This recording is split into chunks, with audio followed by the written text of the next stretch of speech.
Recordings on. Welcome back, everyone who has had the opportunity to be with us yesterday and the day before for the Tipping Points, Cascading Impacts, and Interacting Risks in the Earth System workshop. And also welcome to those who are joining us today for the first time. We are very excited to be focusing on interdisciplinary research priorities and opportunities today.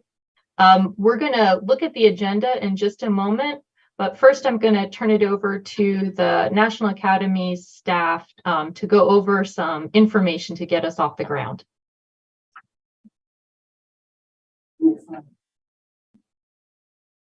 Good morning, afternoon, and good evening. Thank you all for joining. This is day 3. So first, we're going to start with a land acknowledgement.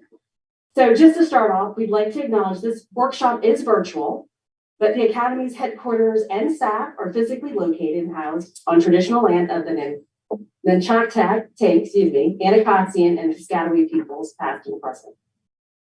Next slide. So for those who are online and in the Zoom, we will be posting reminders of where to post questions and answers. We're going to be using Slido.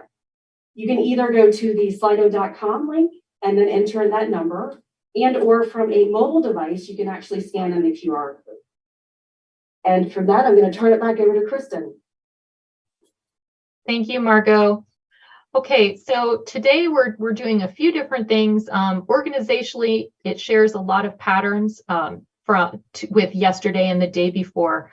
The first half of today's time will be in plenary sessions where we will hear from experts on different approaches to interdisciplinary and community-based research. We will also have a question and answer time following their presentations.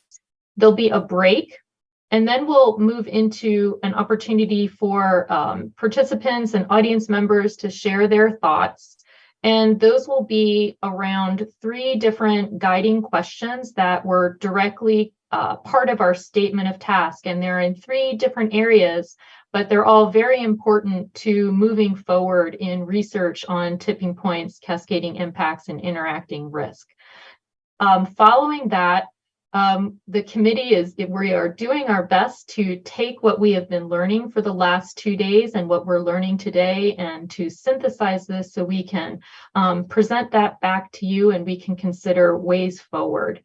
So that's our plan for today. And with that, I'm going to turn it over to Amir, one of our committee members who will be moderating our first session. Thanks. Thanks, Kristen. Hello, everyone. Today, we start with session 3, interdisciplinary research priorities and opportunities. In this session, our first speaker is Professor Kyle White from University of Michigan, and he'll talk about insights from indigenous knowledge. Kyle. Great, sounds good. And thank you, Amir, and looking forward to sharing with everybody. And I already lost track of whether I should be telling one of our colleagues when to switch the slides. Is that right? Okay, great. Okay, fantastic. Well, I wanted to share a few reflections about how some of the dialogue that's been happening over the years on indigenous knowledge may relate in different ways to tipping points, and reiterating some of the good points that others have made. I wouldn't say that, tipping point, that kind of concept is a natural one to indigenous knowledge, but I appreciate everybody's, playing along with the spirit of trying to think through the concept of tipping points, whether or not it's a concept that fits with the different scientific fields or the different scientific information that each of us comes from. Next slide, please. And so just super briefly, I work with a lot of different organizations and have founded a number of different initiatives and organizations that are connected to environmental and climate justice and the advancement of indigenous knowledge, especially within scientific institutions, has been a big priority of mine. and I'm an enrolled member of the Citizen Potawatomi Nation, which is a federally recognized tribe in Oklahoma. But I work in our original homelands here in Michigan with other Potawatomi and Anishinaabe people. We form the same cultural and political community and are across a number of different states, especially here in the Great Lakes. Next slide, please. So I wanted to make a few observations initially about some different points about Indigenous knowledge and as it relates to climate and earth systems and tipping points. So I know a lot of us have been exposed to different definitions of what Indigenous knowledge is and have run into the challenge that there are many tens of thousands of different traditions of Indigenous knowledge. And were it weren't for colonialism, we'd be able to see what those traditions would look like had they had a chance to continue in a scaled up form in the same way that European and eventually settler sciences have had the freedom to explore what they are like when they're scaled up to the global or regional scale. But I think it's important to start off and just to say that, any Indigenous knowledge is just referring to the scientific traditions of all sorts of Indigenous people. And different Indigenous people can have different scientific and knowledge traditions within their own communities. That's certainly the case with Anishinaabe people. And Indigenous knowledge is empirical knowledge. It's knowledge that, because it has a different history than other types of scientific fields, it's dealt with the relationship between knowledge and society, and knowledge and culture, and knowledge and politics in different ways.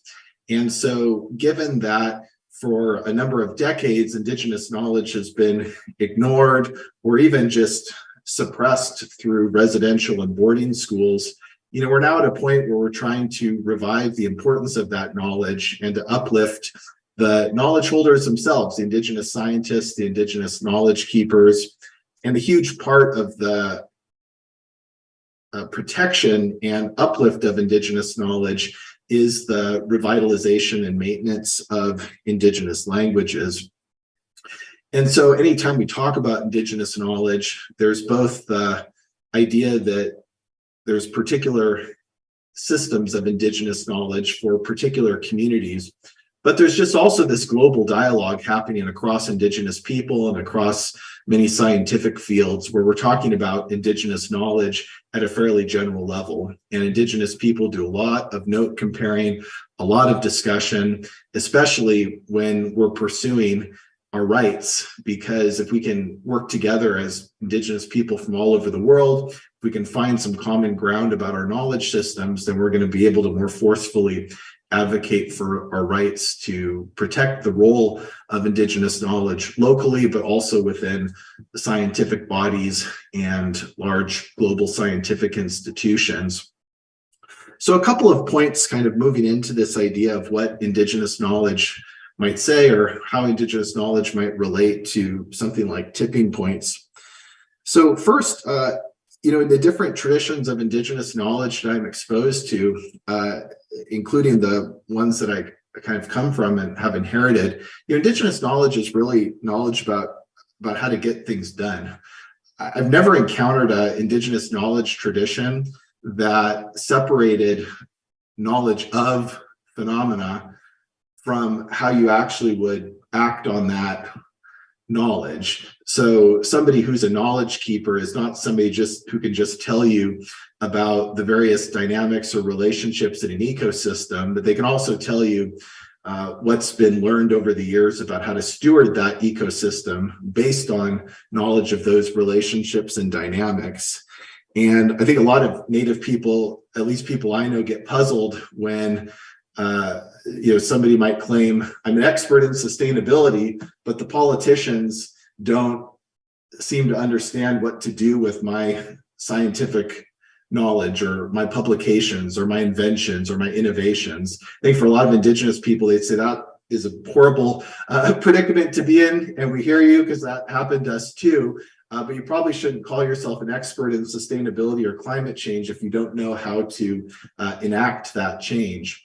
which is related to what I'll share a little bit earlier, which is that I think from an Indigenous perspective, when we're talking about climate change, for example, we probably already have passed that tipping point a long time ago in terms of actually being a global society that has the degree of political and social relationships to be able to stop or curb or ameliorate dangerous forms of climate change. Another aspect of Indigenous knowledge about knowledge of getting things done is that, Indigenous peer review systems were never were never just inclusive of small groups of very particular experts, but, something like peer review always would include anybody that's actually going to use the knowledge, including children, including anybody else that relates to that knowledge. And so this is why oftentimes I've referred to Indigenous knowledge as sciences of coordination. Because if you talk to somebody who's a specialist, and talk to somebody that's willing to share Indigenous knowledge, they're always going to talk about it in terms of knowledge of how a society can be coordinated to get things done. It's not just that, a particular fish species or plant species appears at a certain time, and grows at a certain pace, but rather that, that plant or animal's habitats, its behavior are always timed with the ceremonies, the harvesting activities, the community activities that are needed to benefit from that plant or that animal, to maintain it, to steward it, and to make sure that people have the motivation and the connections across a region, and even scaled up from that, to be able to ensure that those key habitats and ecosystems are not harmed. Another aspect of Indigenous knowledge is that it really is a social science. Ecosystems always involve humans. And in fact, what's kind of interesting about a lot of Indigenous stories, including very ancient stories, is a lot of them do speak of a time where there weren't any humans. And those stories describe very carefully what the ecological relationships were in those times. And then there's always stories that describe exactly what happened when humans came onto the scene, and how the ecosystems changed when humans became part of those ecosystems. And so while as more recently, there's been different changes in scientific fields to transition more interdisciplinarity into social ecological systems, and similar types of trans and interdisciplinary work, I think for a lot of Indigenous people, they were very deliberate that historically that transition happened, and that's baked into a lot of those, Indigenous stories. And for Indigenous people, it'd be very hard to talk about something like an Earth system without talking about how humans are affecting that Earth system. And what humans are doing as part of that cluster of relationships.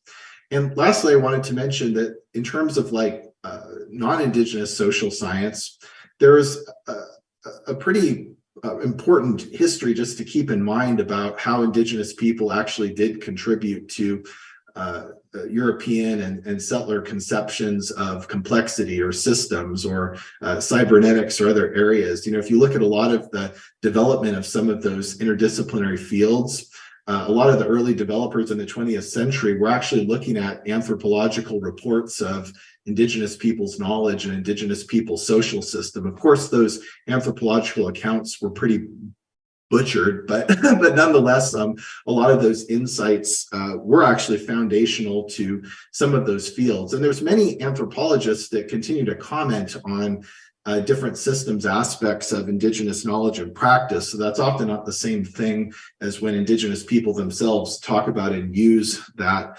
knowledge. Another point is that Indigenous knowledge in terms of a science of coordination, really speaks a lot to kinship and the importance of kinship relationships.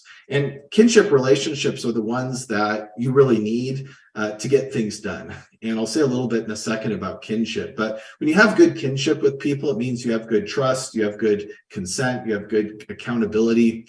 And that enables you to work well with that person. And when Indigenous people talk about kinship, they're talking about a pretty detailed way in which to organize a society around certain types of relationships that, at least like at my university, we would consider to be informal relationships, having a social network. And while we often talk about these things, like say at my campus as informal relationships, we actually know that those are the relationships that really count when you need to be able to get things done, especially in emergency situations.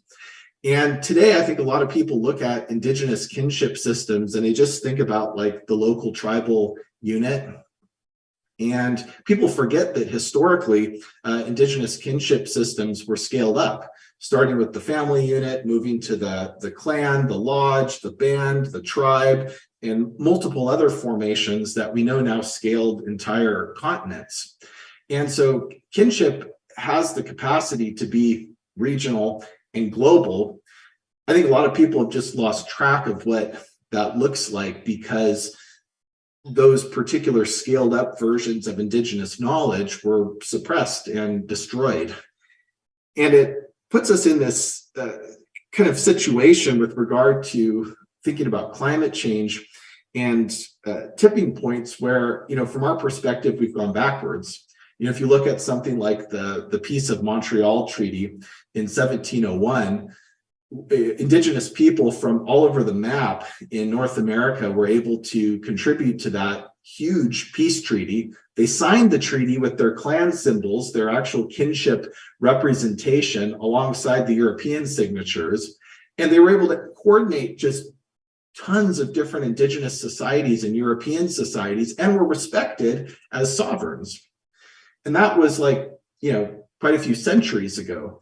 But now with respect to climate change, we're in this position where we're not even considered to be a national party at the United Nations. We have a side role in the major deliberations that affect environmental and climate regimes. And if you ask Indigenous activists and advocates that are at the forefront of advocacy, they're saying we're probably generations away from ever having that status again. And so one of the reasons why Indigenous knowledge and Indigenous voices are not able to contribute meaningfully to dialogues about how to avert climate change tipping points, depending on whose perspective that you take, is because we actually already passed through a tipping point, a pretty big tipping point, and we would say everybody else did too, where through different types of major systems like colonialism, it put us in this place where we can't come to any agreements and get the right people at the table to do something about one of the most obvious and powerful and risky threats that everybody in the world is facing. And I think when you have that approach to tipping points where you're always including society and people as part of an earth system or an ecosystem, it makes one think about when tipping points have been passed. And maybe what we're encountering now is the fact that we're already on the other side of the tipping point. And I can't tell you when that tipping point would have been, but what I can tell you is that I think a lot of Indigenous folks, a lot of Native folks find it interesting that people talk about hope so much when they talk about whether the world and particular countries like the US will ever do anything significant about climate change, because hope is usually an emotion that you would have when you're on the other side of a tipping point. If you're not on the other side of a tipping point and you're quite aware of what you need to do to manage risks and to mobilize when times are tough, you wouldn't really call that hope. You just say that we're ready to do what needs to be done. And so I think these kind of remarks about Indigenous knowledge and tipping points are really important to consider about what our particular sciences actually have to say. And we can go to the next slide, and you can actually just click through all of the pieces of the slide. I'll try to tell you when to stop, so you just go all the way through. There's more, and maybe you think that's good. Because really, we've suffered from this issue that Indigenous people Indigenous knowledge is oftentimes assumed to be local knowledge, when in reality it's just knowledge that was denied the opportunity to be in dialogue with people that have had the privilege to do science that is global in coverage. And so our efforts to advance the role of Indigenous knowledge within scientific institutions are not just to provide valid local observations to supplement models and other Earth system scale work, but is to actually get a lot of our knowledge holders at the table in the way that they always should have been at the table, with people that are discussing systems and complexity at many different levels. So a couple things just to notice, when we talk about kinship, we're actually talking about particular relationships that are more than just the individual unit of the relationship itself. And so when we talk about kinship, a good example of a kinship relationship is responsibility. But whether or not you have a responsibility, what matters is whether you have reciprocity and trust and consent with the people that you're responsible to. And so something like trust, as many of us know, takes years to build. And so a lot of Indigenous knowledge is based on the idea that if you want a well-coordinated society, that society has to be the product of years of trust building, generations of trust building, to get to the point where if you've got an emergency or a crisis, you know exactly who you need to get in touch with, and you can depend on them to do their part. Certainly not the situation that we're facing today. Go to the next slide. And so when we think about the importance of something like trust, you can click all the way through it, please. There's a lot of pieces too. But when you think about something like, this assumption, I think there's one more. You think about this assumption that what it takes to get things done, no matter what side of a tipping point that you're on, if it has to do with kinship qualities like trust or consent or accountability, and it takes a long time to develop those things, then you're probably going to organize your society in a way where everybody's focused on how you maintain trust. And so like in this example, if you look at Indigenous knowledge as a science of coordination, it starts off kind of to my left with the fact that everybody's constantly experiencing change and anticipating change. There's no stability, there's no harmony, there's just that experience of constant change. That's the base assumption. And to deal with that change throughout the year, whether it's seasonal change, whether it's unpredicted weather change or climate change or social change, like you get invaded, right? For all these changes that you expect or are unexpected, you have to mobilize your society, your family, your cultural life, your political diplomacy. And so a lot of Indigenous knowledge is about how you mobilize your society to deal with change. But then when you do all of these activities, and I know a lot of you have been part of different Indigenous protocols or have just connected with Native folks and saw that they take very seriously the protocols and the customs you bring to different types of events and activities, it's because each of these activities is a chance to foster trust and reciprocity and consent, those kinship qualities. And the more you foster those qualities every single year with the people that you connect with and hang out with, the more that allows you to be a cohesive society, a society that's connected enough that you can innovate, that you can be prepared, and that you can have knowledge. And so where I have the arrows connecting knowledge and science, it's to say that that's kind of where a lot of Indigenous knowledge is. It's knowledge of how, for example, a ceremony can be part of somebody's education to be an environmental steward and know all the other environmental stewards in the territory to be able to engage in adaptive management. Or it's knowledge of how consensual relationships and a strong tradition of free, prior, and informed consent can actually ensure that people don't make decisions that harm others. And so sorry for interrupting you. You have 2 minutes. Oh, I thought I was already done. I was just going to conclude now. Okay. So actually, you are on time now to conclude. That would be great. Okay, that's what so I was just going to conclude and say that, it's not a surprise then that when we think about something like colonialism, that it attacked all of these kinship qualities and really deliberately worked to dismantle them. And that our pursuit of the uplifting of Indigenous knowledge is to begin to get these things back, both for our own sakes as local communities that are facing massive global shifts that are affecting us in violent ways, in extremely harmful ways, but also because we've noticed that this type of knowledge is what has really been missing. But perhaps it's so missing that we are actually on the other side of the tipping point, and there's no way that nations and nonprofits and corporations would be able to have the level of coordination that's needed to avert the big crises like climate change. Good to have a chance to share with you all. Thank you, Kyle, for your insightful presentation. Very interesting. We have 10 minutes for Q&A, and there are 3 questions here. First question from John, regarding climate, what is the best way to connect with Indigenous peoples to facilitate co-production of knowledge?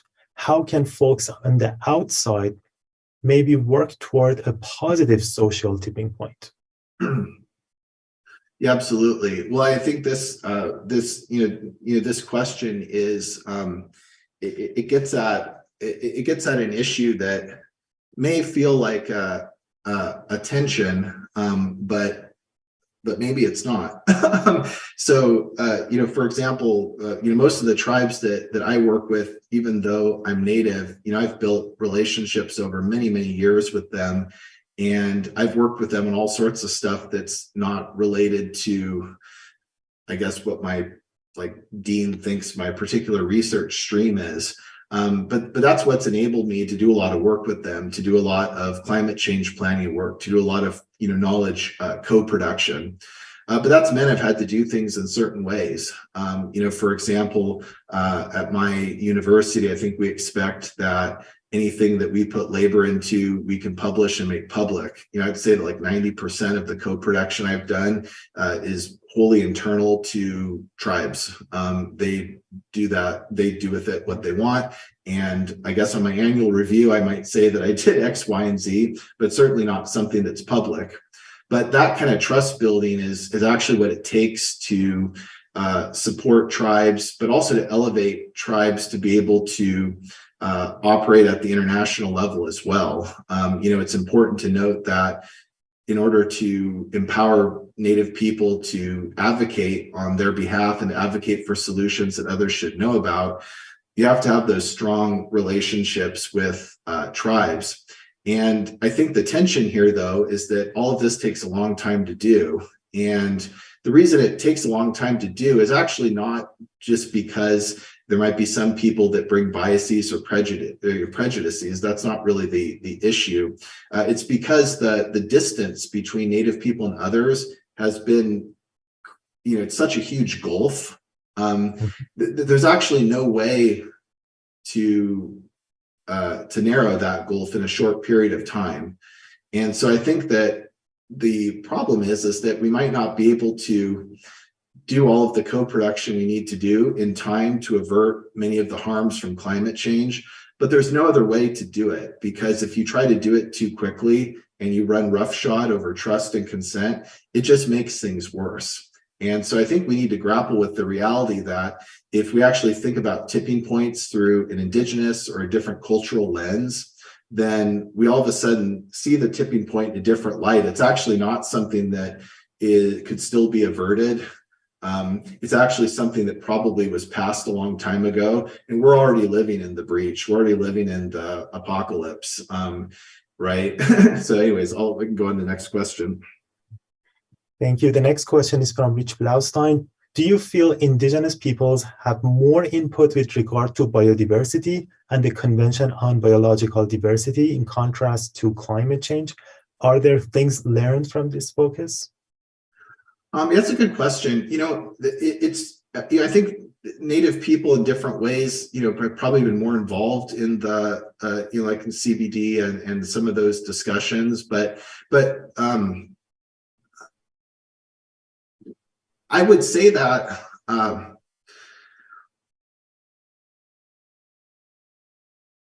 I think I would just I think I would just say this. I think if I look internationally and I think about Indigenous people's involvement in the biodiversity movement, I do see a lot more recognition and collaboration on Indigenous-based conservation, and a lot of more respect paid to Indigenous landowners and Indigenous land stewards. Where I think about like the UNFCCC, the Framework Convention on Climate Change, and the Indigenous caucus within that, it's really not as well integrated at all. And it's kind of at a beginning phase, I guess, if you compare that to some of the different biodiversity movements, including CBD. I wouldn't say that with CBD and others, it's particularly great. But I would say that, if you've ever been to the climate change conference of parties, or it's actually, in my view, just frankly fairly pathetic how marginalized Native people are, and it's to such a degree that a lot of the Native advocates are people that were advocating for other areas for years, and they've taken on climate change as part of their portfolio. And so at that caucus, a lot of the stories don't come out about what Indigenous people have actually done to plan for climate change and different types of Indigenous solutions to adaptation and mitigation. I think it's going in that direction, but it's just not as strong as what it needs to be. I can go on to the next question. Thank you. So the next question is from Jess Abrams. Can you comment on the idea of kinship, reciprocity with a non-human or more than human world? This seems to resonate with some of yesterday's conversation about making systemic epistemic shifts towards stewardship. Yeah, absolutely.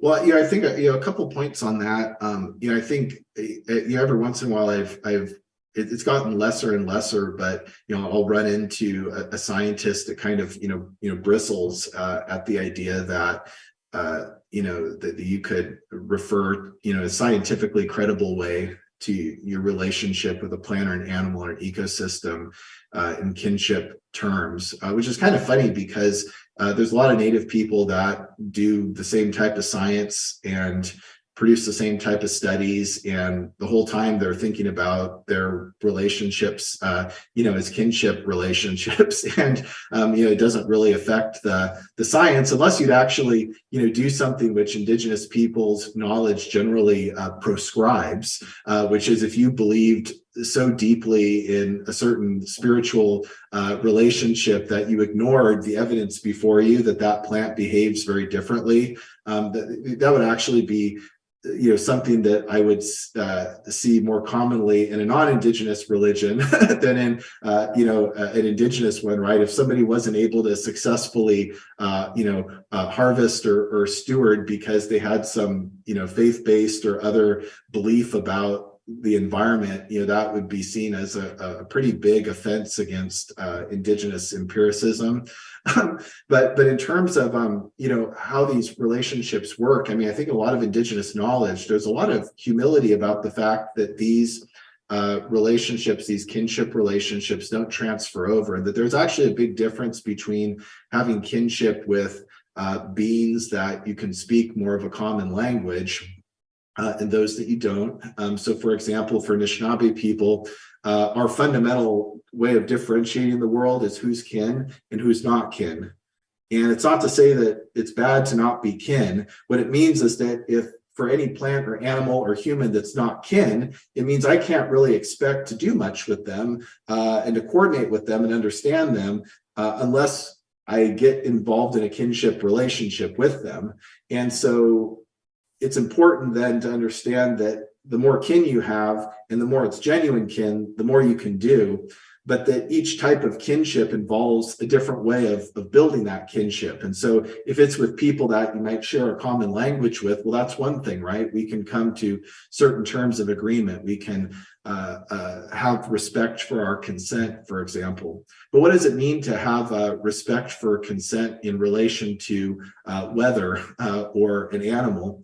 And actually, there's a lot of interesting ways to to think about that, right? If you look at a lot of different traditions, you might find something like this. when I did some of these studies on traditional forms of hunting, one of the reflections I have, I didn't write about it that much, but one of the reflections I had was that a lot of the hunters were really like concerned about the fact that there were traditions saying that the animals were giving themselves to humans, but you couldn't be certain that the animals consented to that. And so you kind of were caught in this tension of wanting to be respectful for the animals because you needed them, but you weren't sure about their consent status, right? But then there's situations where like the weather or animals do stuff to us that we don't consent to.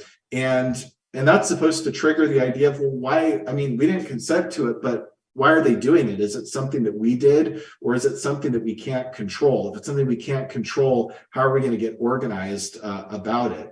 Whereas, like, if a human did something I didn't consent to, I deal with that differently. I'd be like, why did you do that? Tell me why you did that. So, things like reciprocity and consent, they can all translate, though, in different ways to relationships with the non-human world. And I don't think it affects the quality of the science, and I don't think it does anything but provide a enjoyable and pretty profound way to structure your learning and relationships about the environment. Thanks for the 3 questions. There are many more questions, but we have to move on to the next presentation. Great. Thank you again, Kyle. Great presentation. So our next speaker is Dr. Michael Mendez from University of California, Irvine, and he'll talk about cascading impacts and environmental justice. Good morning. It's such a pleasure to be here today and honored to be on this panel with distinguished experts that are interested in these issues. As Kyle mentioned, from a very indigenous perspective, the contextual and social tipping points that communities and indigenous communities of color are facing. I'm going to operationalize that a little bit within a couple cases and research projects that I'm working in community-based research on that looks at what are the social tipping points that are specifically affecting low-income communities of color, in this case, Latino and indigenous migrants from Latin America. Oftentimes, we have questions like for this workshop. When are we going to reach that tipping point, or how are we going to respond to that tipping point? And many in the environmental justice field would argue that those tipping points, as Kyle had mentioned, has long hit communities of color. And the lack of response to these tipping points, is it because they are primarily disproportionately affecting low-income communities of color? Maybe the action will occur in a more speedy manner if it affected more privileged households and individuals and wealthy individuals. So taking the case of extreme heat, I want to put this in context, at least for the California Southwest perspective. For example, in California, we just experienced the hottest summer ever in California's history. But what did we really learn? What are the key reflection points from this past summer that we witnessed throughout the state? That not everyone is equally experiences the burden of climate change. The people who are already the most socially vulnerable in society will experience the greatest impacts of climate change. And these impacts, as many of us know, will be more frequent and severe. They will endure higher levels of air and water pollution as well, and more intense wildfires, heat waves, and other environmental and weather hazards. Really acknowledging that these disasters, these impacts have compound with each other in places like California, Texas, and Florida, and exacerbate existing disparities for low-income people of color. So now more than ever, it's crucial to understand how these events amplify existing inequalities and how to lessen the resulting harms, particularly in the context of extreme heat and Latino and indigenous migrant communities. Next slide.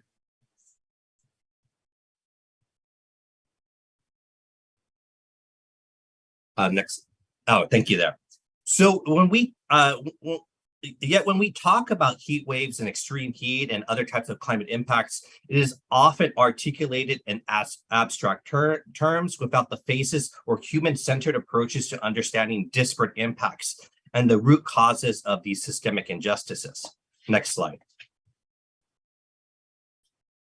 In California, we are experiencing a major climate change crisis, In the last several years, as I mentioned, millions of people have been impacted by multiple disasters, fires, blackouts, heat waves, drought, flooding, extreme storms, hazardous air quality, and of course, the ever-present COVID-19 pandemic.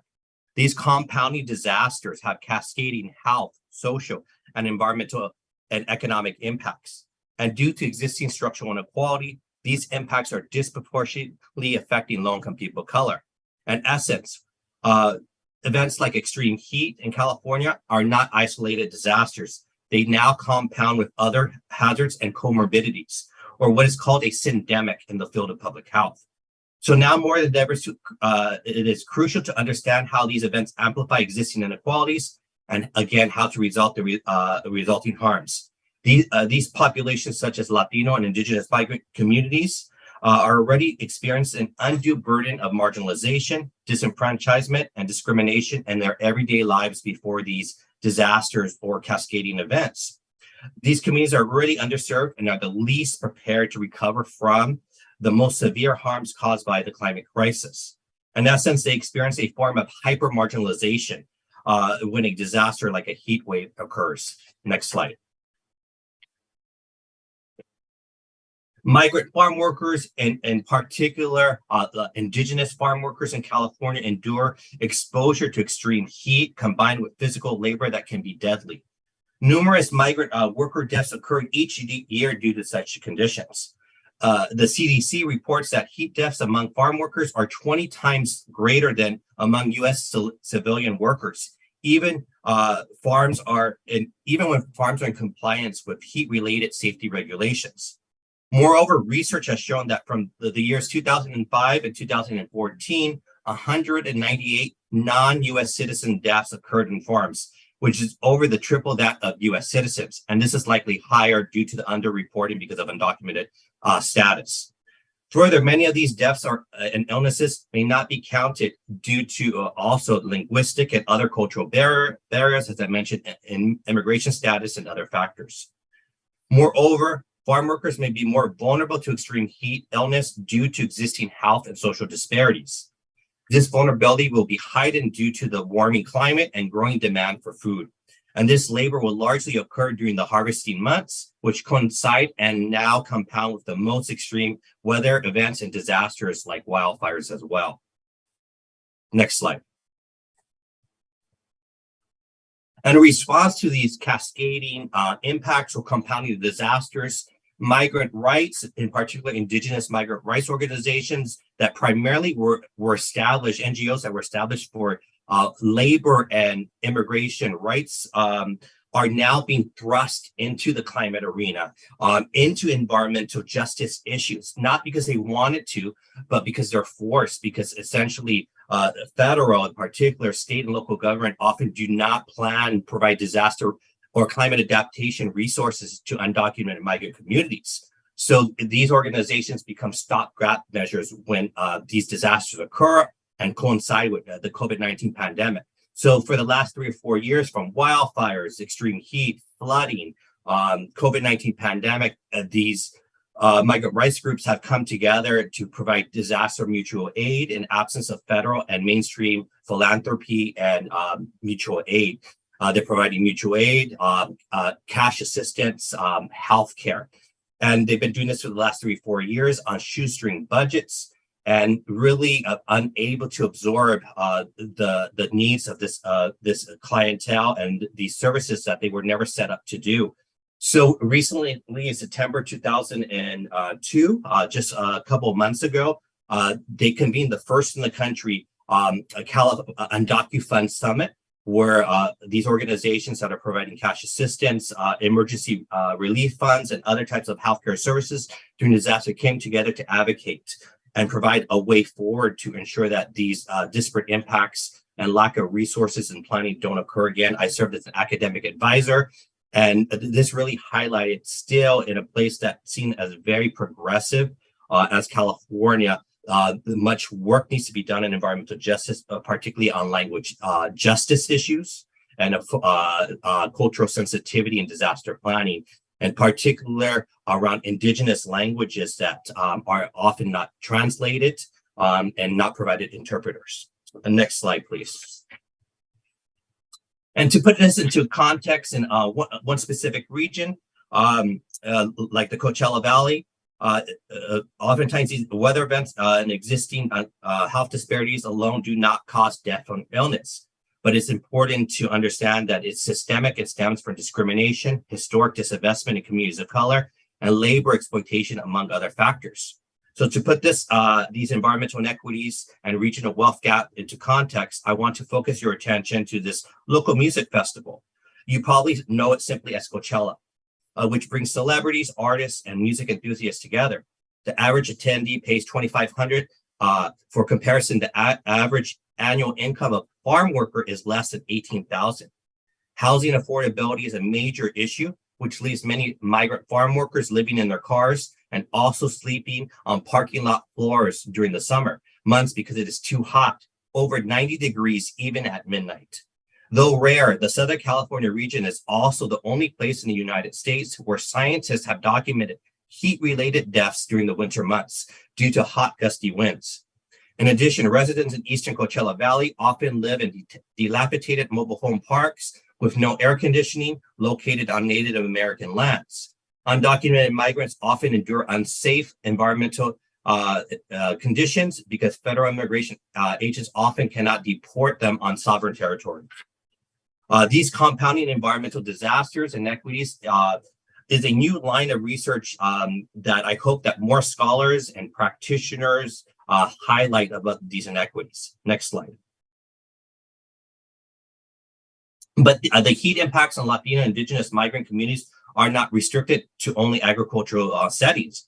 For example, this summer, Esteban Chavez Jr., who was a 24-year-old delivery driver for UPS, died while delivering packages last summer after he reportedly collapsed inside his truck while in a customer's driveway. The family says he was unconscious for over 20 minutes before somebody finally discovered him. An investigative article by NBC in 2019 noted at least 107 UPS workers in 23 states have been hospitalized for illness since 2015. The only company to report more heat-related incidents in the United States is the U.S. Postal Service, which also does not have air conditioning in their trucks. Next slide. The recent reports by the United, next slide again. Oh, I guess I was missing one more. Let's go back one more slide. The recent reports by the United Nations Intergovernmental Panel on Climate Change cited a growing body of research about the impacts of human-induced climate change and its role in intensified weather extremes such as heat waves. The report detailed how greenhouse gas emissions are affecting increasingly hotter temperatures, how this warmer climate is expected to increase surface ozone over polluted regions, which many of you know is the precursor to smog, and how some aspects such as heat may intensify and amplify in cities because urban areas are typically warmer than surrounding regions, also known as the urban heat island effect. These heat islands form because urban surfaces such as roadways and rooftops absorb and emit heat to a greater extent than most natural surfaces. Therefore, these heat impacts are important to many communities of color that reside in urban areas and are part of the populations that are socially vulnerable. For example, in this new project that I'm doing on urban heat island impacts on schools, show that there's a significant, large majority of the Latino population in Los Angeles that are experiencing these urban heat island effects. So we have teamed up with local parents, that are calling some of these schools a danger zone due to the lack of green spaces and trees. We had worked with them on climate resilience grants where we registered heat guns on playgrounds material that showed that in low-income schools and communities of color, particularly Latino communities, some of the playgrounds were registering on a heat gun 168 degrees at 12 p.m. during recent heat waves. So we're working to empower parents, particularly immigrant parents, indigenous migrant parents that are not typically involved in mainstream environmental issues, that perhaps are advocating maybe on health, but not a direct connection to climate change, We're exposing them how to use their existing resources, advocacy on healthcare and education rights, and link it to climate change in their local communities. For instance, Adama Elementary School here in Southeast Los Angeles, according to Green Index, only show an 8% green space. That means there's 92% of hard space. So there's little vegetation and trees that's intensifying the extreme heats for children that are more vulnerable to the heat illness and disease. So, and this school actually had a higher percentage at 8%. There's other schools that had 3 to 4% of green space in schools. And then just to wrap it up, the last slide, one more slide, I think. This is other types of research that we're working on extreme wildfire events in migrant communities, Indigenous and Latino communities that we have presented to NOAA, to the United Nations Migration Agency, really showing how Indigenous and Latino migrant organizations are becoming climate and disaster experts in their own right and are pushing back against the lack of systemic resources that are provided to these communities, and really acknowledging that these disparate impacts are not because social vulnerability is inherent to these communities, because political choices are intentionally being made that are withholding vital resources, preparedness, and knowledge materials as well to these communities.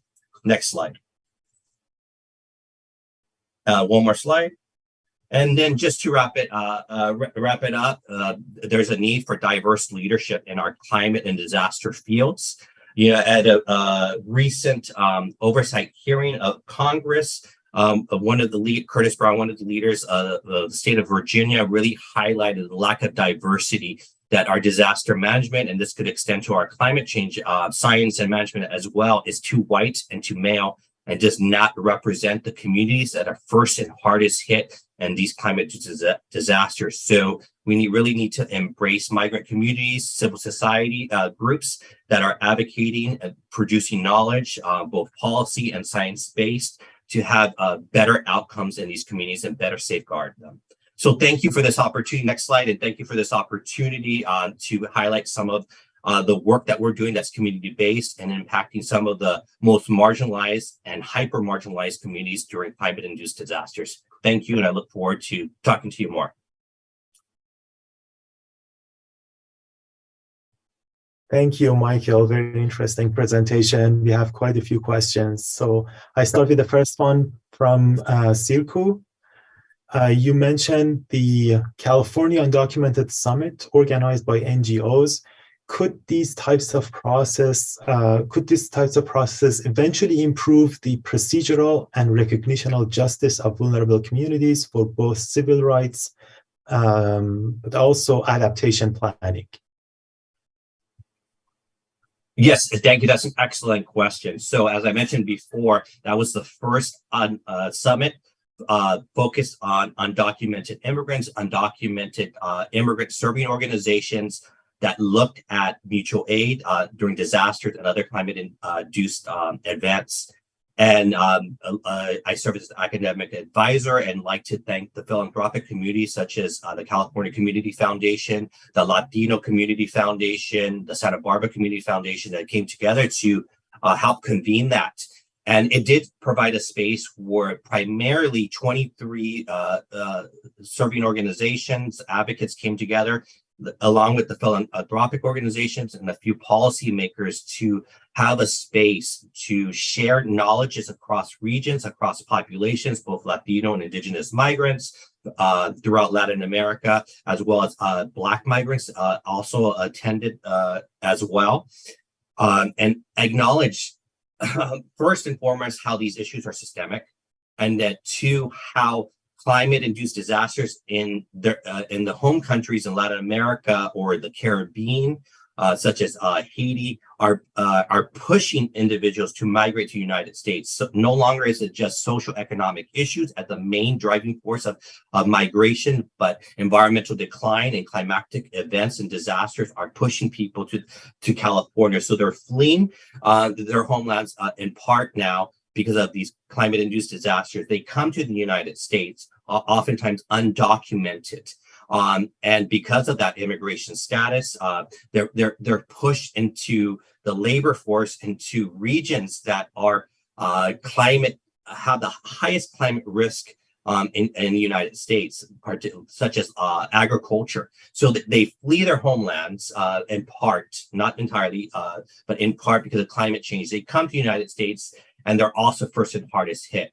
So the summit really acknowledging those common stories and what is the policy lessons learned from the last 3 to 4 years from extreme wildfire events, the largest that it started occurring in 2017 through present day, now with overlay of COVID, as well as landslides, mudslides, and other types of flooding. So it was an opportunity to set a path forward, make connections with the philanthropic organization, and strategize how to push state government to provide more resources to these communities, which it has done, but more needs to be achieved.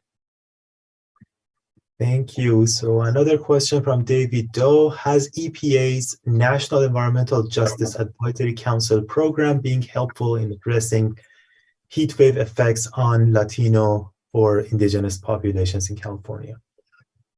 I think that it's a starting point, and I am happy that one of our regional administrators is a good friend that I worked with many years in Sacramento. Martha Guzman is our Region 9 administrator and has a lot of experience working with the California Rural Legal Assistance Funds, as well as other environmental justice organizations on farm worker protections, particularly around extreme heat over the last couple of years. So I'm hoping that she's able to take the lessons learned at the state level and apply them more at the national level. So we are seeing some improvement there, but more needs to be done.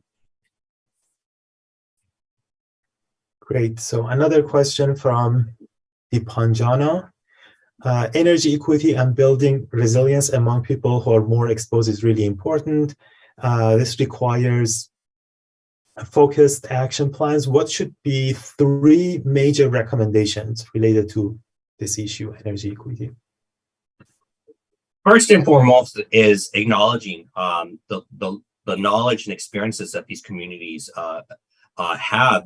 As I mentioned before, they're becoming de facto disaster experts, climate change experts, not because they wanted to, but they're forced into these situations because mainstream environmental groups and state and local government, for the most part, have ignored the needs of this population that has been living here for years, if not decades, and are vital contributors to our local and social economies.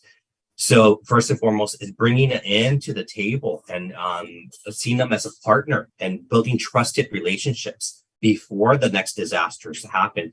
So in places like California, Texas, and Florida, these extreme weather events are no longer unpredictable. We know they're going to happen every year.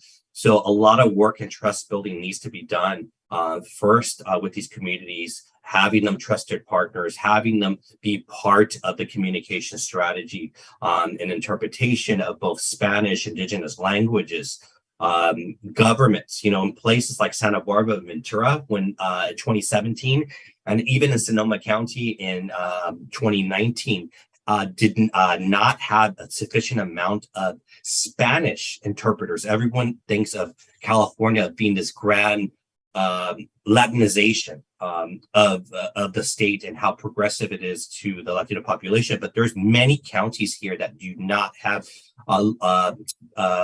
public information officers that speak Spanish. And for instance, in Ventura and Santa Barbara County, there was days, almost a week, of no live translation of Spanish, of emergency evacuation orders, boil alerts, and other sheltering information. So the need is to ensure that there's more culturally, linguistic appropriate language justice is a key element of that, particularly in disaster planning. And then our occupational health and safety, from our state's occupational health and safety to the federal government's OSHA. In California, there's only a handful of Spanish field investigators for labor compliance. And and there's a lot of vacancies for additional Spanish interpreters. As far as we know, there's none that speak any indigenous languages of the farm workers that are laboring in these issues. So language justice is another key element. Thank you. Another question from John. Can you comment more on the economic impact of extreme heat in California? How can representatives and community tip state priorities to focus on these cascading impacts? Sure. Our hard hat assets as our infrastructure.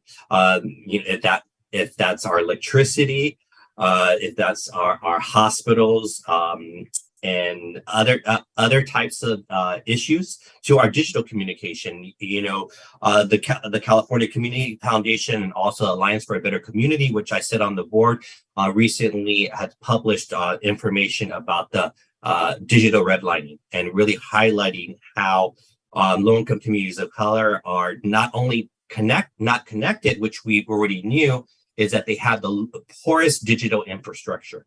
And we've seen in recent heat waves, recent extreme weather events, how important having access to the internet and specifically to our cellular phones to get emergency information. On California, the heavily used text messaging system alerting individuals about to power down to conserve energy, and that essentially saved us from many blackouts and a horrible blackout during several extreme heat waves during the summer and the fall. And so with the digital redlining issue, having these disasters happen, emergency information, and individuals not being able to get that information is quite important, and particularly in their own languages. That's another key issue that needs to be focused on. And then, of course, we see an economic loss of life. The UPS worker that I mentioned, that we see that we've seen that for the last 10 years, and it's primarily African American and Latino individuals in these positions in trucks that are not air conditioned. So loss of productivity and, of course, workers' lives and their illness is happening. And it's not just an economic loss, it's a school productivity loss. So I highlighted those 168 degrees on school playgrounds. Some schools, like in Long Beach, where I live, don't have air conditioning. Very dilapidated old school structures that don't have air conditioning, let alone sometimes they don't even have fans. So the loss of school productivity, students are unable to concentrate, unable to progress. So add that with the years of educational loss from COVID. Now these heat waves, they're losing several weeks as well. Particularly for low-income community, that educational gap is going to only widen, and eventually that will have another cascading impact on our economy as well. Okay. Question from Kristen. What are the tipping points in going from grassroots efforts for growing awareness to actual widespread policy changes? Are there social system feedbacks that aid this? I think the DocuFund Summit is one example of this intersectional coalition building between environmental justice groups, labor rights groups, and migrant immigrant serving organizations, expanding that tent of individuals that are normally not included in our climate change science and policy movements. So that's a big plus of these individuals to actively highlight how climate change is affecting migration, immigration, and the labor rights of these individuals. So I think that's a big plus. The school age children that I'm working with, excuse me, not the children, but their parents, immigrant parents that through the organizations that I'm working for have been activated as we call them parent leaders, of course, that advocating over the last couple years on educational improvement and healthcare provisions, but again, never link that to climate change. and mainstream environmental groups that are working on greening of schools largely have not focused on these immigrant Spanish-speaking parents in Los Angeles on how can they provide additional advocacy and support for receiving state funds, and also pushing the local Los Angeles Board of Education on the importance of greening schools and targeting first the low-income communities of color, those that have 2 to 3% of green space. So just imagine what a school like that looks like, that only has 2 to 3% of green space. Only I have my virtual background. That's my campus commons here at UC Irvine. It's lush, it's green. We're in Orange County. We're a top tier research university. But local urban schools of low-income African-American communities do not look anything like my background. All right. Thank you, Michael. I think we are at time. Before we stop for a short break, I want to invite everyone to join us for the upcoming breakout sessions. We have 3 topics. The first one will focus on developing equitable research strategies, another one on developing new research capabilities, and the third one, strategies to advance transdisciplinary research. So after the break, please join us, go in the room that you're interested in, and like other days, you can go from one room to another. That's totally fine. And after the breakout, we'll basically review all the thoughts and ideas together. I think we'll come back at 11:40 Eastern. Is that correct? I think it's actually 11:30. I think there might have been 11:30. Yeah. Okay, sorry. 11:30 Eastern.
Back, it's time to report out. We'll start with group 1.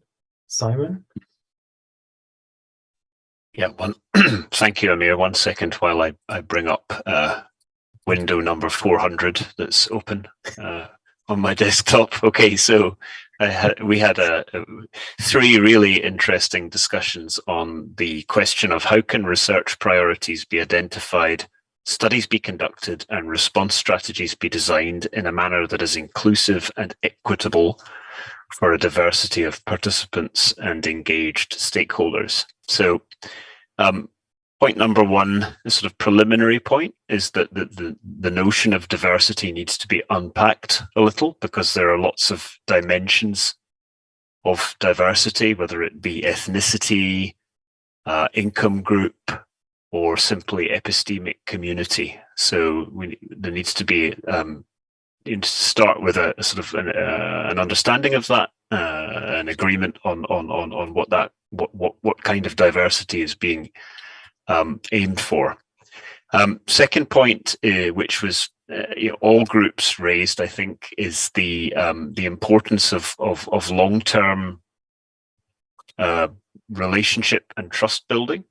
That was obviously also something that Kyle spoke about in the first session, and that needs to be supported by patient funding and the right kind of institutional structures. A couple of specific examples that were raised include NSF planning grants, but also the Finnish Strategic Research Funding Instrument. I think I've got that right, but if not, Serku can correct me in the chat. Thirdly, there was unanimous agreement that co-production of knowledge needs to start from the beginning. So different kinds of knowledge need to be brought in at the start. They need to be considered to be equally important, and everybody needs to focus on what can be learned from these different kinds of knowledge that is complementary. Fourthly, and really building on something that Michael spoke about in the earlier session, the need for diverse leadership to drive inclusion and equity at all levels. So there were some interesting examples given, some in a sense fun but also depressing examples given of minor bureaucratic hurdles to this kind of work, whether it be funders requirements for letters of expressing willingness to collaborate, which couldn't be obtained, or difficulties of reporting to funders and what's going on. These are low-hanging fruit, but they things probably only change if the leadership changes. Parenthetically, I've got the question of whether a diverse leadership also needs to be a young leadership, because there's quite a lot of discussion about whether the right kind of leadership is more likely to come from younger researchers. And lastly, there was the idea that teaching young researchers more transferable skills in communicating research and in doing transdisciplinary research would actually be very helpful for addressing this issue. So those are the 5 key points that I've managed to extract from our discussions. Thank you, Simon. I think Dorothy will summarize the discussion from group 2.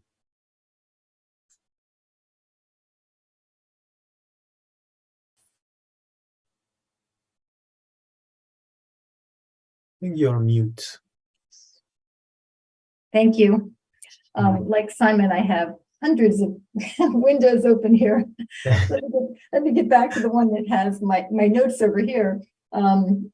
So our question for our groups, the 3 groups that rotated into my room, the question was, what new capabilities, computational, experimental, and organizational, would lead to transformational advances in the understanding and prediction of tipping points and their cascading impacts and interacting risks? And over, members of the different groups that rotated in talked about communication. It came up with one participant who said, we need to find more efficient ways to exchange ideas among people who don't normally communicate with one another. And one example given by one of the participants was using physical storylines, evidence-based narratives, to communicate better between the social and physical sciences, and also with just a diverse group of people. And then another participant brought up the idea of anticipatory thinking, so thinking forward. That came up from several people, and Rob DeCanto mentioned that in some indigenous cultures, they tend to think 7 generations ahead. I hadn't known about that, but thinking 7 generations into the future. And then I think it was Saskia who talked about this idea of anticipatory thinking and how there's research on this, and how in doing such thinking, we start to imagine the future and what could happen. It ties in with what if scenarios, and what if scenarios are a very effective way to get people to think about tipping points. Someone referred back to one of the talks yesterday talking about sea level change and how you can look at your city, might it be underwater and when. So, and then one of the philosophers in one of the groups talked about the same sort of thing, tying it in with this different way of communicating. And I can't find those notes quickly enough to get back to the details of that, but it was a very fascinating way of thinking about this. And then Julie mentioned this idea of futuring, which I had not ever heard of, and how there's quite a bit of research on futuring. And so it's something we should be talking more about, and more people should know about, and to use futuring for evidence-based narratives. A second point brought up was about new types of data, or using data that we already have in better ways. Tim mentioned remote sensing data that can be used to see how resilient a community might be to, let's say, a heat dome and their electricity going out. You can see how long it takes for their lights to come back. That's a measure of resilience of that community. If we just had more people aware of the ways to use that data, we could do a better job of actually already tracking what's happening and where we are in terms of tipping points and cascading impacts. And some mentioned also the use of artificial intelligence to understand social and physical sciences and tipping points and cascading impacts, and that there's just so much more to be done with that. I'm probably out of time, so I'll stop there, Amir. Thank you, Dorothy. And I'll summarize for group 3. Our question was, how can advances across the natural, social, computational, and engineering sciences be integrated to build practical understanding? And I think some of the issues we talked about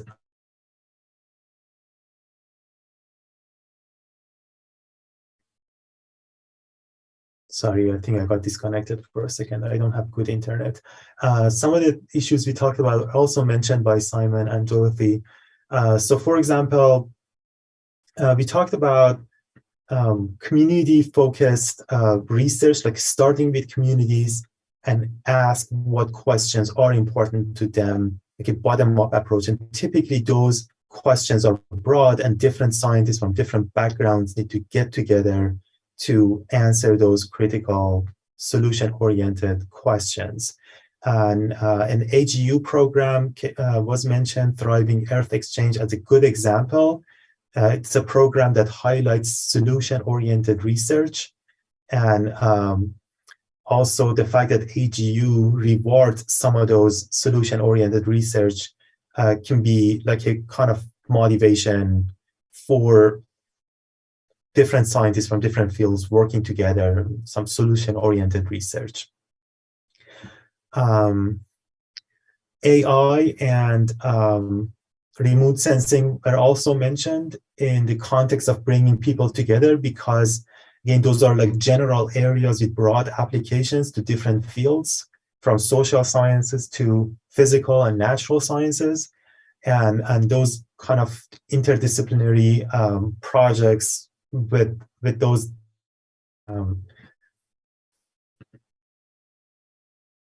sorry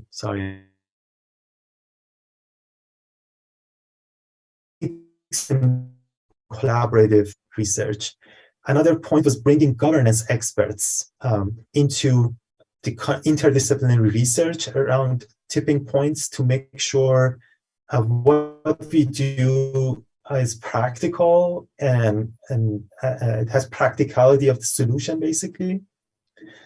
Another point was balancing the technical modeling and expert judgment.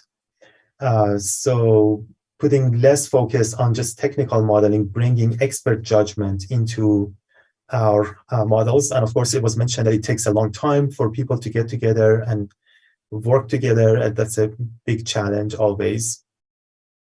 An important point was that scientists need to be humble when it comes to community and indigenous knowledge and be more receptive. And that can motivate more collaborative work and more integration. What else? Another point was decision space is kind of poorly represented. We need to have models of behavioral response of systems. And once we understand of the system, once we understand the behavior of the system, then we can advance, we can even go back and advance our top-down models like climate models and even integrate like human dimensions into our climate models. Context relevant needs was also highlighted, like what WCRP does and other similar groups that bring what is important for society to the attention of scientists. Also framing our solutions around urgency. So urgency is something that can bring us together, like funding. Funding was also mentioned as something that can bring scientists together. But if we somehow frame our solutions around urgency, it can be like one motivation for scientists to bring together and work together.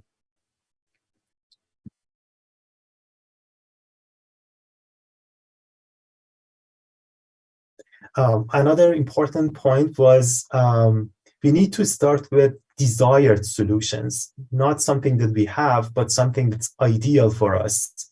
And then figure out what does it take to make it happen and who needs to be involved and what fields need to get involved into that, making that process happen.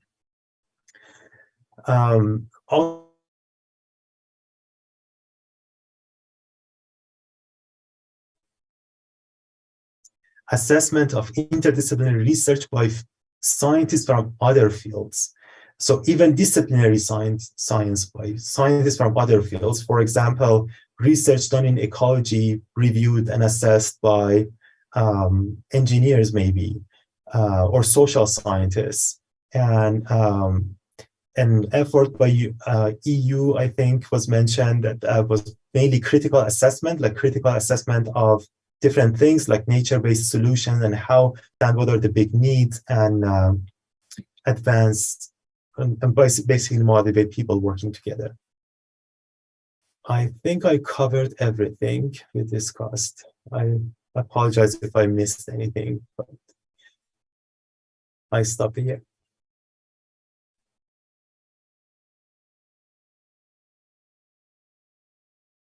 Any other points? Anything we discussed but was not mentioned?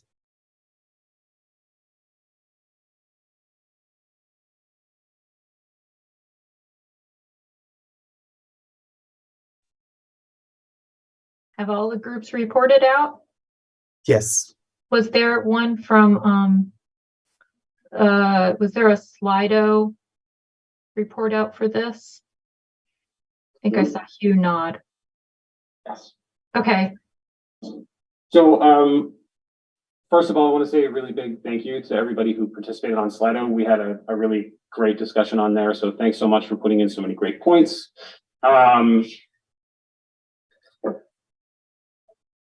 I just want to share a couple of things. So O'Shane is going to share some of the notes from going through there. At the top of that notes document that we're going through, there are a series of points that we had from yesterday as well. So I want to make sure that we have the opportunity to capture those because people took the time to put them in the Slido, and it's really important, I think, to capture those as we go forward. But in terms of the questions that we had for today, there's a lot of really, really great points on there. I don't know if everyone can see those. If would you mind sharing that for me? There we go. And if you just scroll down to about halfway through. Right there. So there'll be some stuff where it's talking about Slido, so just a little bit further down. I'm sorry, I just want to make sure that we have these kind of highlighted up there. Okay, so if you would just scroll down through those for me. There you can see the points from yesterday that I want to make sure that we cover. Then I separated some of the other ones by question. So there's a lot of really, really great points in terms of kind of inclusive research priorities. There was a lot of great discussion about bringing in diverse and affected people as participants in research. Grassroots organizations came up quite a bit. And then for both question 1 and question 2, we had a lot of thinking about integrating technology with indigenous knowledge to kind of build on those. A number of different discussion points on big data or improving models. And a lot of talk about inspiration for immediate action. So focusing not just on building those better tools for prediction, but also building tools for leading to climate-based action. Thinking about question 3, there was a lot of talk about accessible forums for information and also collaboration between people, and also incentives for building that multidisciplinary collaboration. So incentives, building common goals to share across those different disciplines. So again, thanks so much for a really, really great discussion on Slido, everybody. That was great. And Shane, if you wouldn't mind scrolling down just a little further down past question 3, it'll be all the way down to the bottom. Thanks so much.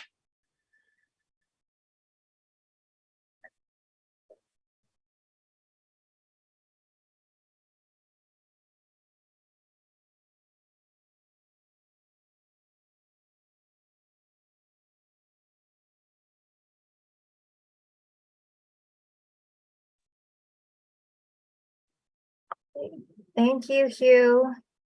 So next, I think we can move on to the summary and synthesis and next steps. So this is where our committee will be kind of conveying their key messages that they've gotten for the last 3 days. Obviously, we didn't have a lot of time to put everything together, but hopefully this can start the conversation once you leave the workshop.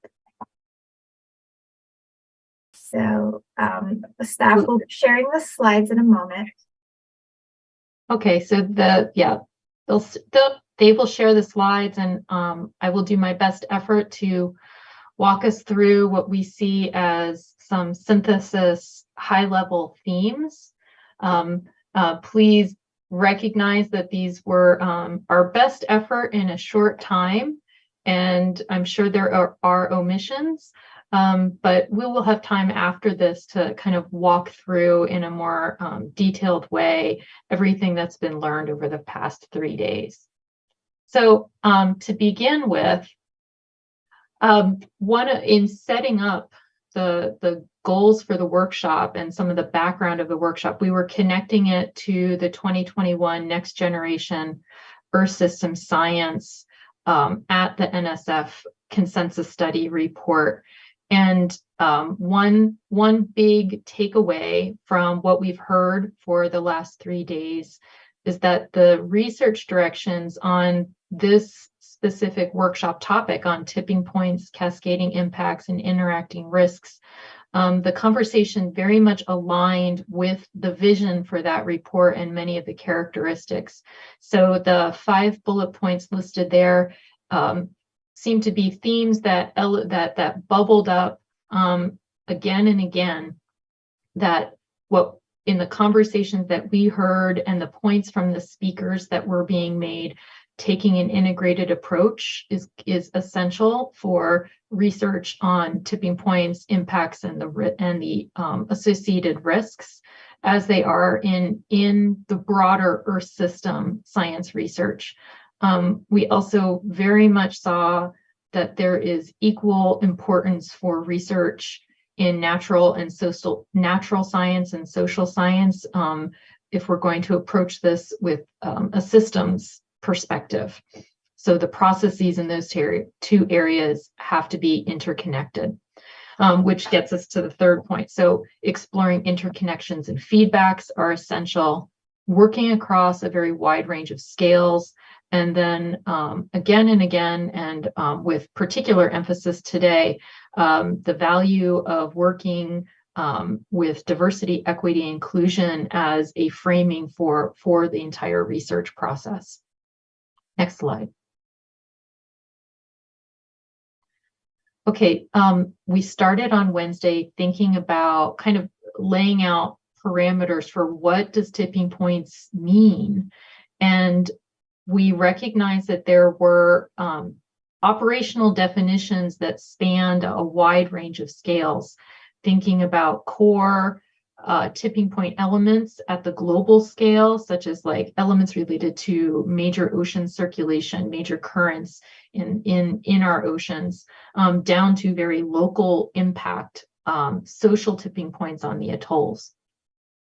When we were thinking about, when we were listening to how the term tipping point was used in conversations, often there was clear connection to crossing thresholds, sometimes synonyms to abrupt change. They all seem to be key to the definition of tipping points. Less so in the conversation was inclusion with reinforcing feedbacks, even though those are really key to natural and social science definitions of tipping points. So it's interesting to see where maybe more emphasis in communication might need to be. Let's see here.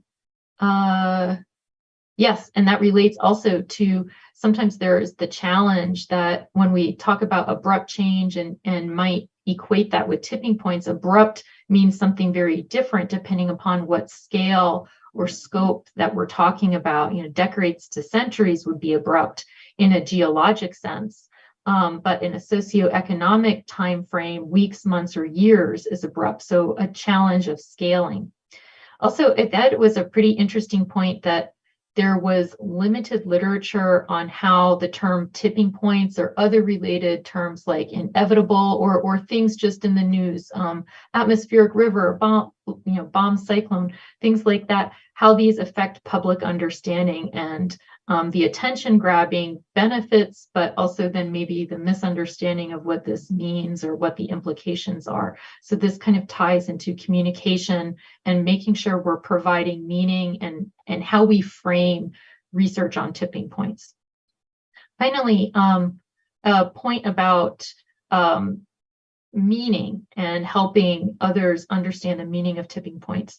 The concept that regionally focused narratives on the cascading impacts and those interacting risks focusing on this in a narrative regional sense might provide the tangible meaning that's necessary. That might be the most effective, a core essential need when we're communicating issues for effective decision making. Next slide, please. Okay, there are also a couple of general rules that seem to emerge in the conversation when we were to help frame tipping points, recognizing that the tipping points, it's a question of scale again, that many societal tipping points are very faster than many physical tipping points, and ecological tipping points kind of bridge these scales.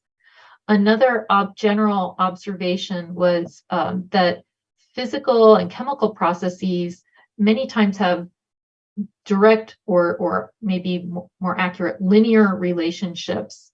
But when biological physiographic rate laws are brought in, we tend to see more complex relationships like parabola shaped, which would be very important to feedback dynamics. And that can give rise to alternative stable states and tipping points between them. So it brings in it helps us see some additional complexity in the system. Next slide. Okay, so we're going to now consider a mix of some big ideas that emerge tied to some of the statement of task questions. And here's the first one.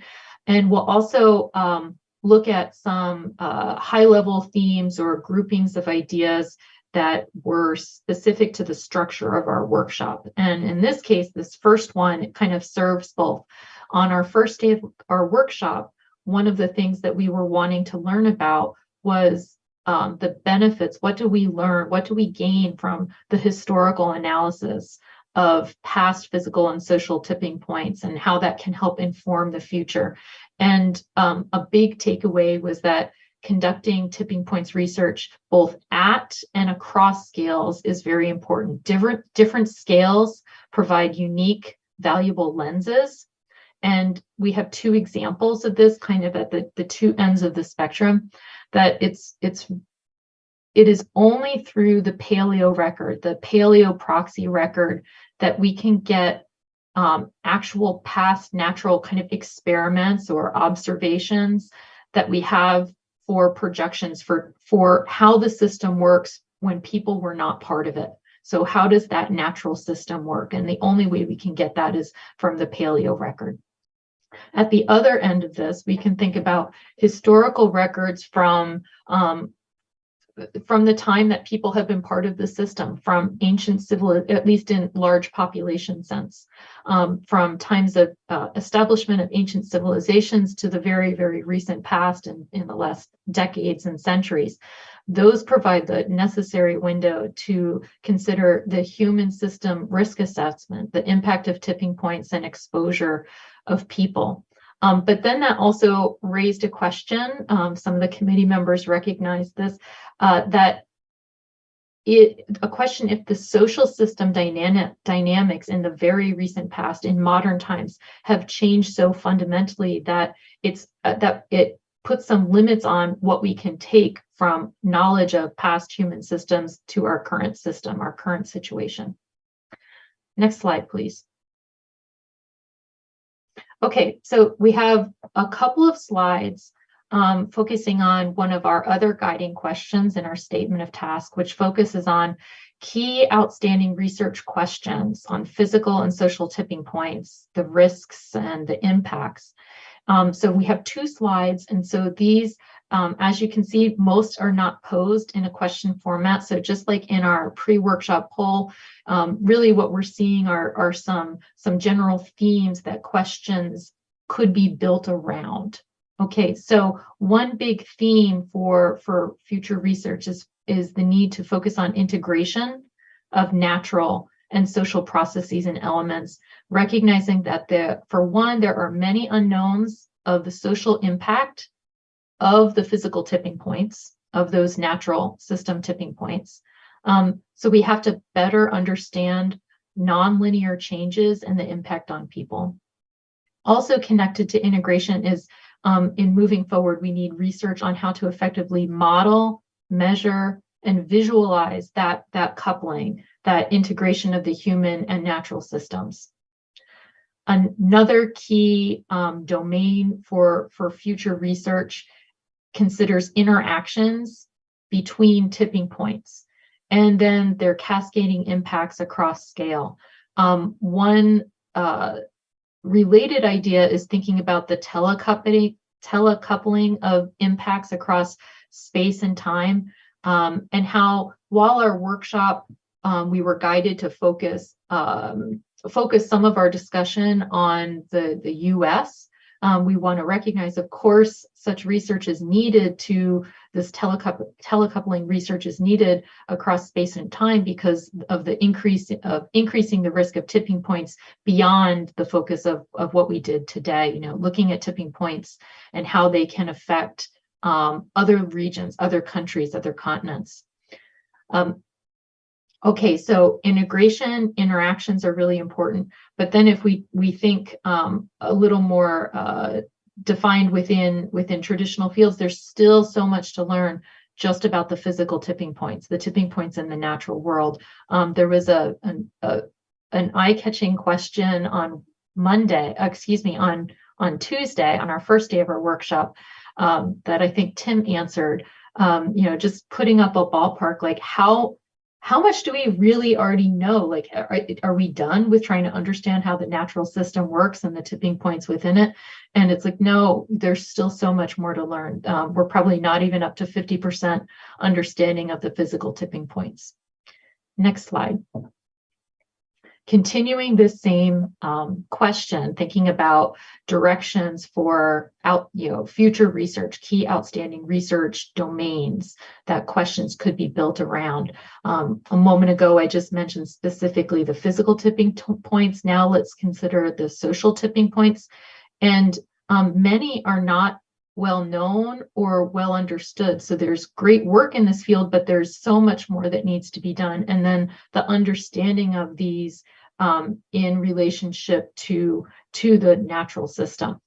So some examples here, how to account for the role of agency in social tipping points, including accounting for social adaptation and mitigation. And there's a lot of relevant work in economics and the social science, but we don't tend to use that framing when we are thinking about tipping points. So that seems to be a shift or broadening how we can approach research on tipping points. Shifting to another idea, looking at early warning signals and responses. So this was a topic that also came up in the pre-workshop poll. Because focusing some future research on early warning signals and responses really gets at how do we deal with this? How can we provide opportunities for management decisions? So there are generic early warning signals of approaching tipping points that can be detected in several climate tipping elements. How to go from the global to the regional level and then down to the local level, because that's where the responses have to happen. That's where decisions about medical care, social services, and other critical services ultimately will be happening. And then finally, there were a lot of conversations that seemed to center on the need to think about risk and uncertainty. What is acceptable risk? What is acceptable uncertainty in doing tipping point research? Next slide. Okay, let's see here. Today is Thursday. On Wednesday, we were hearing some really lovely and diverse examples that provided regional perspectives on tipping points in the Earth system, most of them connected to climate change. And we heard them from the Great Plains, the coastal settings, let's see, the Arctic, and Pacific, the American West. Okay, in thinking, there were so many details among these, but trying to take it to the higher level, like what we saw, that there were many examples, no matter which area we were thinking about or we were learning about. For these different regions, most of the examples involved water or carbon cycling in some way, as well as ecosystem dynamics. So that was a theme that we saw. Most or many of the examples focus on those regional shifts, of course, in states and feedbacks. And then there was recognition that while some of that is staying within the region, some of the cascading impacts, others will have these connections outside their regions. Next slide. Okay, so the next couple of slides are focusing on what are some, this is just a sampling list, what are some major barriers and opportunities to accelerate progress, to advance research to advance these areas of research, excuse me. So on this slide, we've listed some of the barriers. So some challenges. It's very challenging to work and think across different scales, scales of time, space, and social organizational scales. Another challenge, transdisciplinary research is itself a wicked problem. It's very challenging to form those teams. It takes time, and we don't have a lot of experience doing it. Okay. Another challenge, we recognize that there were tensions between goals of economic systems and goals of Earth systems, of human well-being. And so shifting perspectives is something that we may be up against, and how do we reconcile that? There were barriers when we thought about implementation of the outcomes of research, that not everyone has the same degree of choices when dealing with negative effects of climate change and various risk. Shifting back to thinking about the research itself, there are some fundamental questions that remain on standards and baselines. What is a useful baseline for the concept of resilience? There are also methodological gaps between different research fields and also between different scales of change, thinking about perhaps change over long geologic time periods, thinking about climate and then thinking about climate over shorter time periods of decades and centuries, but then thinking about extreme weather events, and there are gaps in methodology. Finally, a last example of a barrier is who is involved in the research. From the beginning stages influences what's prioritized, and there's a history of exclusion for of persons of color.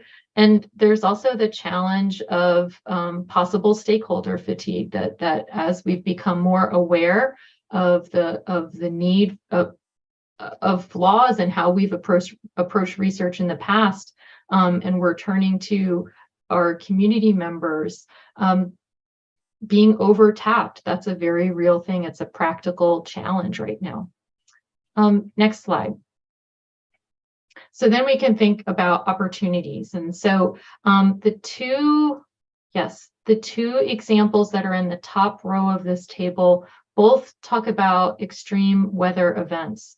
And so quantifying the economic and social cost of extreme weather events might be a good model for how we can communicate in a meaningful way about impact and risk to those who will be impacted by these changes in our system. So putting it in very tangible terms. Similarly, social responses to extreme weather events sometimes can exhibit social tipping points, and that can be a useful source of evidence that we can share. Let's see here, the second row. Okay, an opportunity. Some adaptation options may also be able to, could be designed intentionally, in fact, to address environmental justice issues. Another example, I'll stay in the same row, of an opportunity. It was really clear in the conversations these past few days that those that were here as invited participants, and then feedback from in using Slido from our audience members as well, that there is enthusiasm among the research community and the broader community for the concept of working across disciplines, for the concept of transdisciplinary research. So people want to have this happen. How to have this happen, if you think back to the barrier slide, is kind of there are roadblocks here. So what could another opportunity? We've had this research, I think there was a comment the other day that this was the first National Academies workshop that specifically focused on tipping points. So can we build on the initial connections among people in this workshop that have participated and engaged that might be useful for future collaborations? And the last example of opportunities, this is another one that we seem to see across all 3 days of our workshop, that there was growing awareness of the benefits, see the typo there, the benefits for engaging with stakeholders and learning from Indigenous knowledge at all stages of the research process, from the initial concept of the research questions and design to implementation, and that there might be generational shifts in the skills and the level of engagement in doing such work. So it may be that we're seeing this happen in the research community as early career researchers and those who are moving from the educational, from higher education into research positions. This is something that they have grown to hear a lot about, want to engage in, and we can harness that. And this is something to take advantage of and look forward to. Okay, next slide, please. Okay, so this is one of our statement of task questions that we considered today. And so please forgive, this is not going to be a very complete summary of or synthesis, but it's a sampling of some of the key messages that we think we heard from everyone today when we think about DEI and engaging stakeholders and broadening perspectives. So what did we hear? We think that moving forward, involving those who are most vulnerable to particular tipping point risk in the co-production of knowledge, and then the actions need to happen from the onset. We recognize, continuing that theme, the co-production of knowledge with community stakeholders is one of these additional perspectives that will benefit the research. For example, we can learn from Indigenous community leaders and Indigenous researchers about the science of coordination. That was, I think, one of my biggest takeaways from today was learning about that culture of science of coordination and how learning about the Earth system isn't just to obtain the knowledge, but it's to use it then in some way. So how do you coordinate this? Another big takeaway from today was how powerful intersectional coalitions could be. And so supporting intersectional coalitions that aim to grow awareness of Earth system tipping points, impacts, and risk, that may be an avenue that can lead to further change. So that will tie into a thought coming up, a preview of how can we move towards positive tipping points in our research as well. And the last point here, it's important to get government research funders and trust foundation funders. So who can fund the research together to ensure that recommendations are fully addressed. Next slide, please. Okay, another question that was in our statement of task, and one that we were considering today, both in some of the presentations, but especially in the breakout discussions.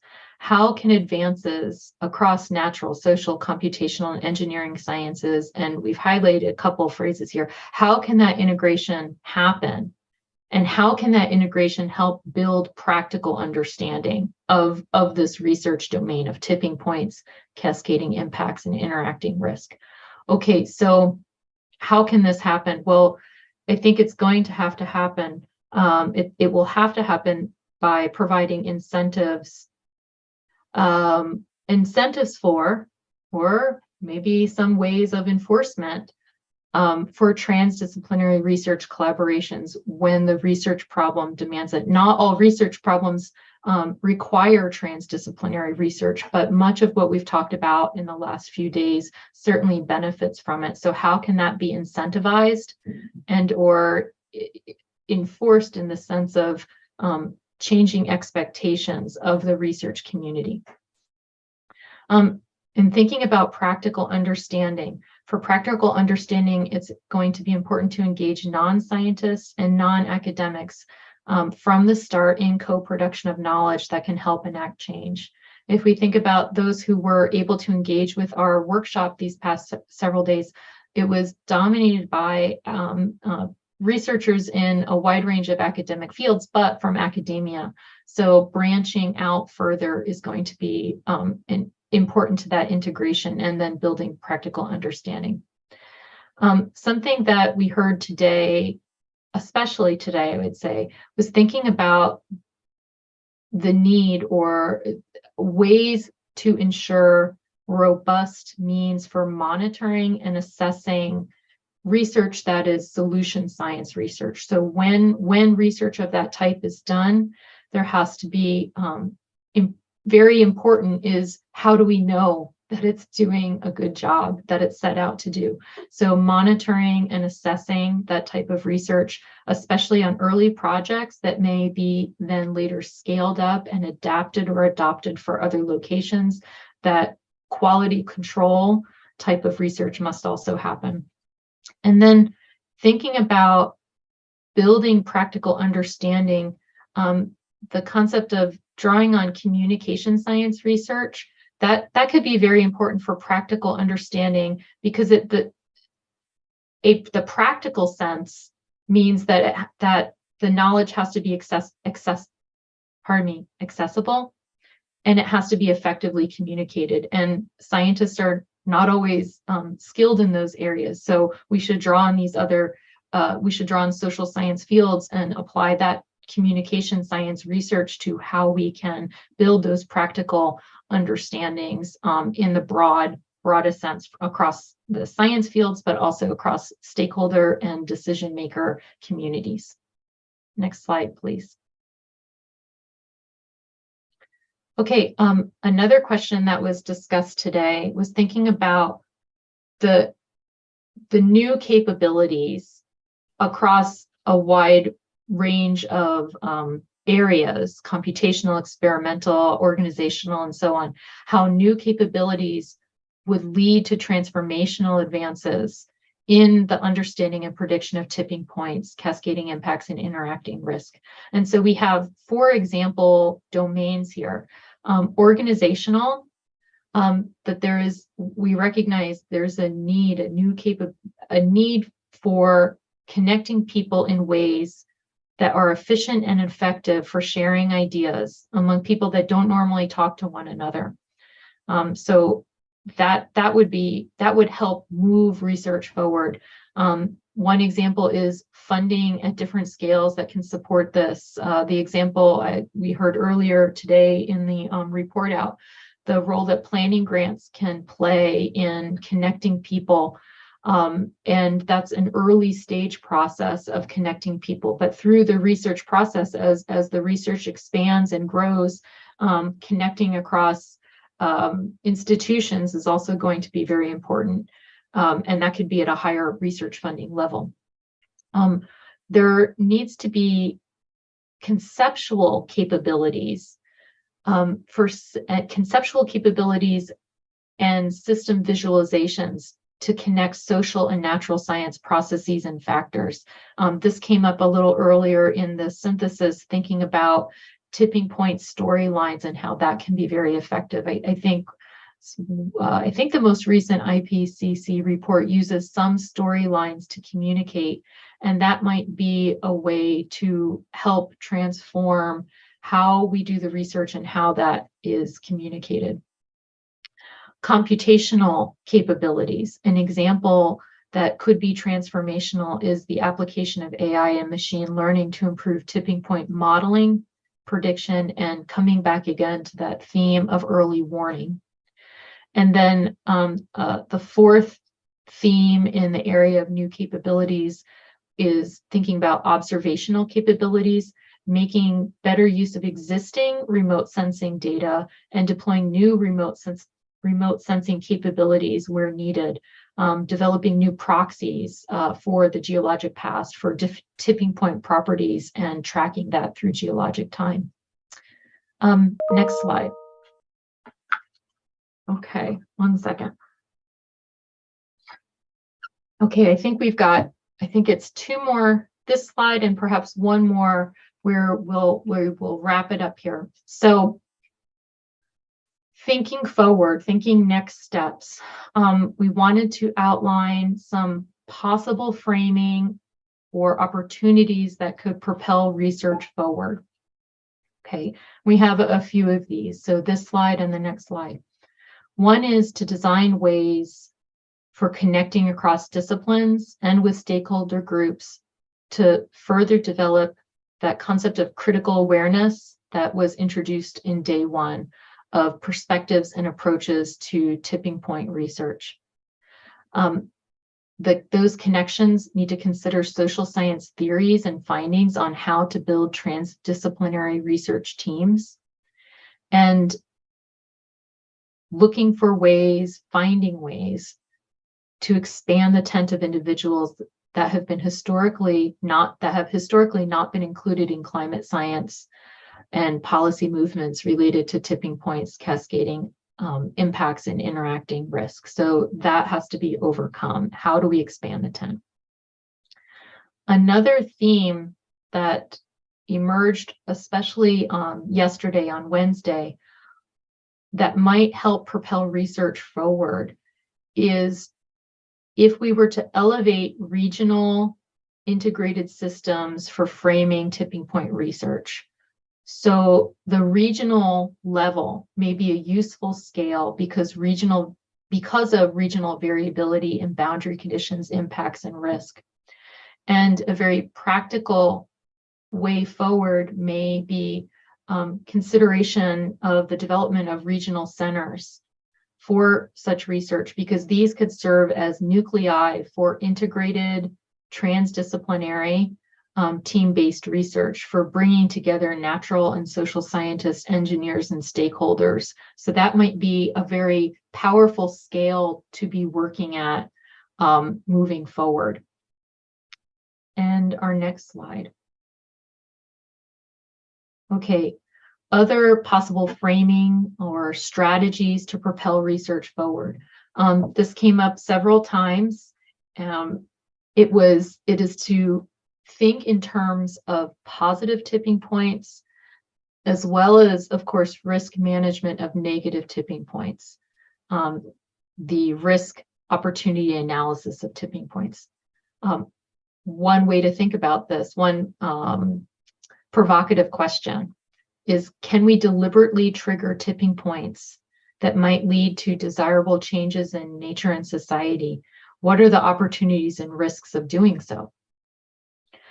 Another framing for propelling research forward is to work to broaden society's vision, to modify system design and feedbacks, and identify policies and agents to trigger change. And the figure in the bottom corner was one that we saw yesterday when we were thinking about regional change and regional tipping points in regional systems. But it's a concept that I think can be applied across the board. How do we broaden this? And social science research will be essential to that process, thinking about integrating theories of change. If we want to broaden society's vision, if we want to broaden the research community's vision, then how does change occur? How can we bring in that social science research to help change occur? And additionally, the science of coordination that we can gain by learning from experts in indigenous knowledge, that would also broaden our vision and give us new avenues to propel research forward. Finally, I think every day of this research, this theme came up that research moving forward should invest in focusing on the most vulnerable. So when we say the most vulnerable regions, for example, the atolls, most vulnerable ecosystems, and also human civilization communities. Okay, by focusing on most vulnerable, we would want to see, we think that would be important in the prioritization of the research, in documentation of inequalities of environmental or climate-related disasters, and in implementation of findings for decision making. I think with that, this was our effort to take so much information over 3 days and help elevate some key messaging. I will turn it back to the whole group to see if there are any questions or final comments before we wrap up. And I don't have there we go. Wait.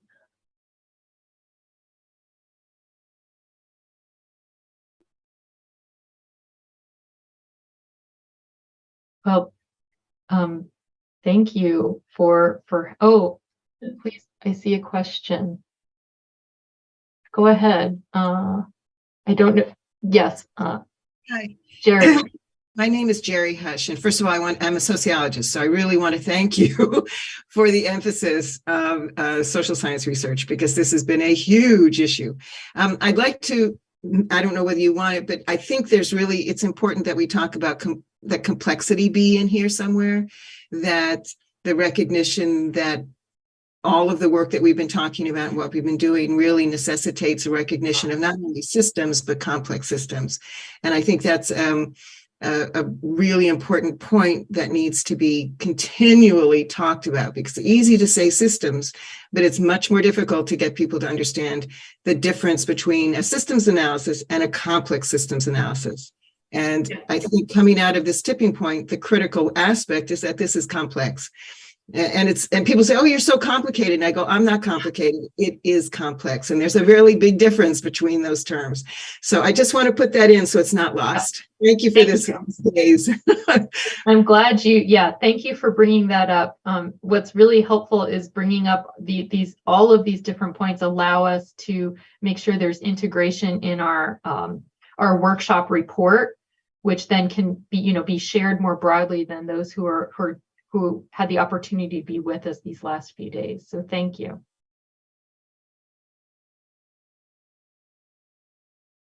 Okay. Well, I think with that, I want to thank everyone, our speakers, our facilitators, my goodness, the amazing Academy staff, the committee members that I was very humbled to be part of. I've learned a lot from you. And this is it's a very exciting and important topic, and I feel like we have put a very strong effort towards thinking about this research moving forward, and it was a community effort, most definitely. So please be on the lookout for when the report will be posted. I think that probably takes a couple of months, maybe. I'm okay. Patricia's nodding, and again, thank you, and enjoy the rest of your week, and good wishes to everyone. Recording stopped.